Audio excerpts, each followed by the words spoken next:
वक्रतुण्ड महाकाय सूर्यकोटि समप्रभ निर्विघ्नं कुरु मे देव सर्वकार्येषु सर्वदा। गुरुब्रह्मा गुरुर्विष्णुः गुरुर्देवो महेश्वरः गुरुः साक्षात् परब्रह्मा तस्मै श्री गुरवे नमः। सरदा सरदाम्भोज वदना वदनाम्बुजे सर्वदा सर्वदास्माकं सन्निधिः सन्निधिं क्रियात्। वागर्धाविव सम्पृक्तौ वागर्धप्रतिपत्तये जगतः पितरौ वन्दे पार्वती परमेश्वरौ। ओಂ ಗಂ ಗಣಪತಯೇ ನಮಃ ಸದ್ಗುರವೇ ನಮಃ ಶ್ರೀಮಾತ್ರೇ ನಮಃ శ్రీ మహాసరస్వత్యై నమః. ఓం నమః శివాయ. మనము శివానందలహరి నేడు 37వ శ్లోకం నుంచి 45వ శ్లోకం వరకు చెప్పుకోవడానికి ప్రయత్నం చేద్దాం.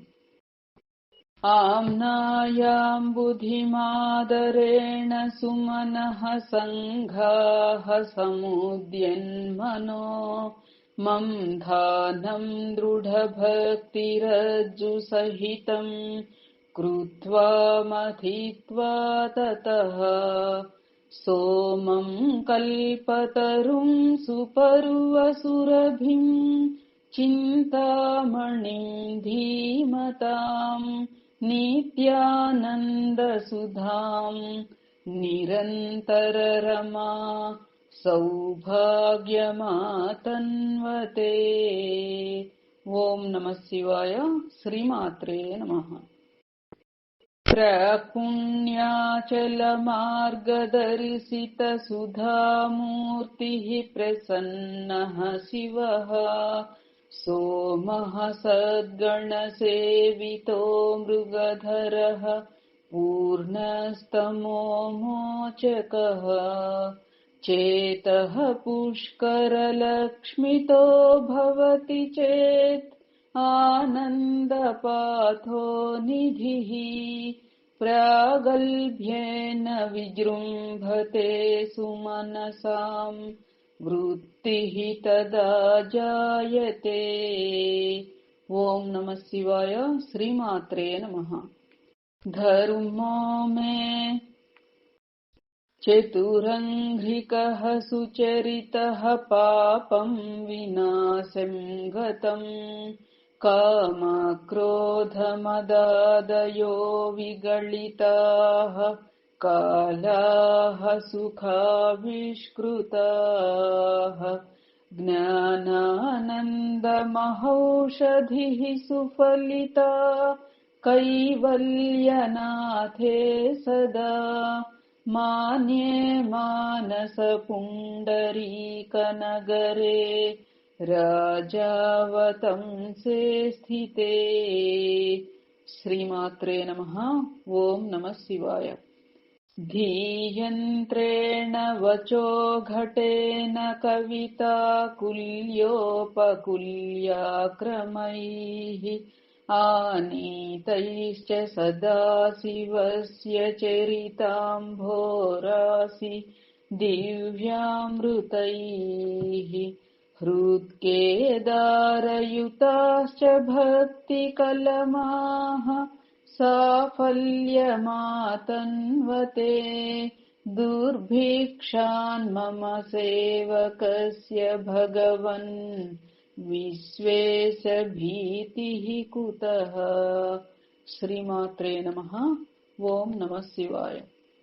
पापोत्पात विमोचनाय रुचिः ऐश्वर्याय मृत्युञ्जय स्तोत्रध्याननतिप्रदक्षिणसपर्यालोकनाकर्णने जिह्वाचित्तशिरोङ्घ्रिहस्तनयन श्रोत्रैरहं प्रार्थितो मामाज्ञापयतन्निरूपय मुहुर्मामेव चः। श्रीमात्रे नमः। ओम नमः शिवाय। गाम्भीर्यं परिखापदं घनधृतिः प्राकार उद्यद्गुणस्तोमश्चाप्तबलं घनेन्द्रियचयोद्वाराणि देहे स्थितः विद्यावस्तु समृद्धिरित्यखिल सामग्री समेते सदा दुर्गातिप्रियदेव मामकमनो दुर्गे निवासं कुरु। దుర్గా అతి ప్రియ దేవ అని కూడా చెప్పుకోవచ్చు. దుర్గా అతి ప్రియ దేవ మామకమనో దుర్గే నివాసం కురు. శ్రీమాత్రే నమః. ఓం నమః శివాయ. చక్కగా అర్థాలు మనం చెప్పుకున్న ఉన్నాయమ్మా, వినండి చక్కగా. ఇక్కడ కేవలం శ్లోకాలు చెప్పుకుంటున్నాం, క్రితంసారి అర్థసహితంగా చెప్పుకున్నాం కదా. అది మనస్సు అనేటువంటి ఈ కోటలో చక్కగా నివాసం ఉండు అని చెప్పి, ఎవరాయన? దుర్గాదేవికి అతి ప్రియమైన ఓ మహాదేవా, నా మనస్సు అనే దుర్గంలో చక్కగా స్థిర నివాసం చేసుకో అని. అట్లా చక్కని అర్థాలున్నాయి. మాగచ్చత్వమితస్తతో గిరిశభో మయ్యేవ వాసం కురు స్వామిన్నాదికిరాతమామకమనః కాంతారసీమాంతరే వర్తంతే బహుశో మృగామదజుషో మాత్సర్యమోహాదయః తాన్ హత్వా మృగయా వినోదరుచితా లాభం చ సంప్రాప్స్యసి. ఓం నమః శివాయ. శ్రీమాత్రే నమః. కరలగ్న మృగః కరీంద్రభంగో ఘనశార్దూల విఖండనోస్తజంతుః గిరిశో విశదాకృతిశ్చ చేతః కుహరే పంచముఖోస్తి మే కుతో భీః. శ్రీమాత్రే నమః. ఓం నమః శివాయ.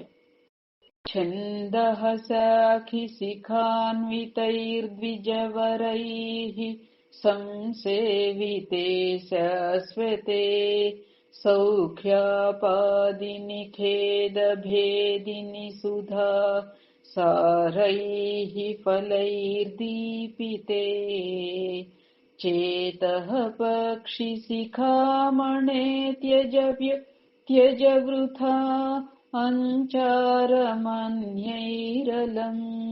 నిత్యం శంకరపాదపద్మయుగళీనీడే విహారం కురు.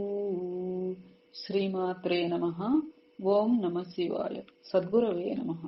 శుభం భూయాత్.